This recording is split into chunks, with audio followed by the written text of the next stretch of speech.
Hi there, my name is Greg Caesar, and today I want to talk to you about starting your own home-based business and what goes into starting a business and actually being successful and profitable. The first thing that you have to do is you've got to make a couple decisions. There's about 4 critical things that's important when starting a home-based business and whether you're going to make money or not make money. You've got to understand these if you want to be successful. Step number 1 is going to be a decision on whether you want to sell online or offline. And basically the difference is in the online world, everything's going to be virtual. All your marketing is going to be done online and you're going to take orders via your website. In the offline world, you may be meeting face-to-face. You may have a brick and mortar business. You may be having some kind of distributorship, something where you're actually meeting with people and things like that. I'm going to tell you, if you're serious, it's probably going to be easier for you to start an online business. Reason why is you can throw up a quick website, you can drive traffic and people to that website fairly easily, and people can order on your website even when you are asleep. If you wanted to open a brick and mortar business, you're going to have a location, you got to pay rent. It's going to be infinitely more expensive for you to start your business offline than it will for you to start on the internet. Trust me, I've sold over 100,000 products through my website, so I do understand what I am talking about. The next thing is once you've decided, okay, online or offline, and hopefully you're with me on this one and you've went with the online, the next thing is deciding what am I going to sell, right? What am I going to sell? How do I decide what am I going to sell? How do I know what I'm going to make money with? And I will tell you the answer to that is very simple. You have to sell what's already selling.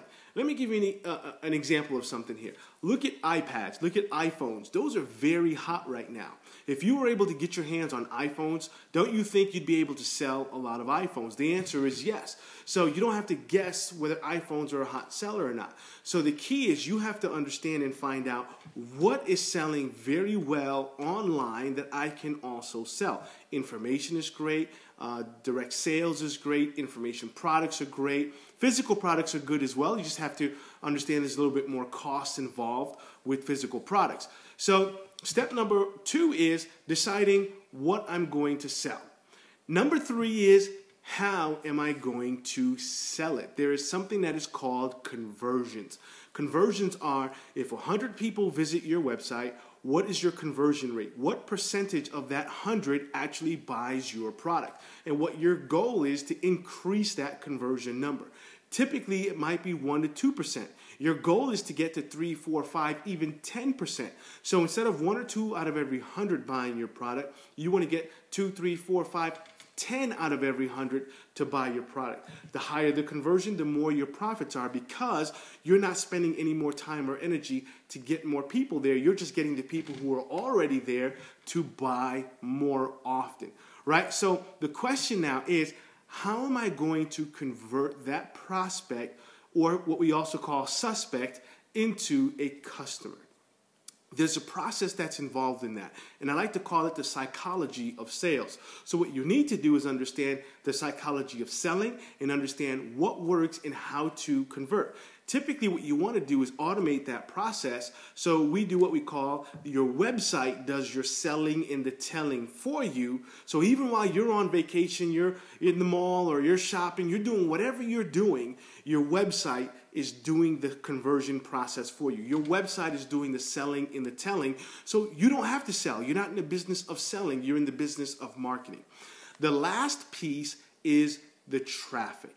It's getting the eyeballs to actually see your website, right? So how am I going to drive traffic to my webpage? The easiest thing is to leverage. And by leverage, I mean this. Every person you already want to sell to is already doing business with someone else. So the question is, who is that someone else? Where are they? So now you spend your time finding the places where your potential prospects are. And once you've identified those places, you've identified your prospects, now you're just putting your message in front of them, and then you drive them to your webpage where your website is automatically making the sales for you 24 hours a day. Now, this is a quick video. I'd like to show you a process or a system that will help you through this and show you something you can sell that people already want, they're already spending money on, that you can go out and market and start making sales right away. So what I want you to do is this. let's start the dialogue. Follow the link below this video. Just look down here. You're going to see a link. It may even be popping up on the screen somewhere. Follow that link. Go to my webpage. I want to show you a quick presentation that's going to show you not only what you can market, but how you can market. It's a system that does all the selling and the telling for you, but also how do you then find people to see your offer so you can start building yourself a real home-based business that you can make income with. So if that is interesting to you, as it is to me, follow the link below. Let's start the dialogue, and let's show you something that you can do from home that can help you make some extra income. My name is Greg Caesar, and I look forward to seeing you on the other side.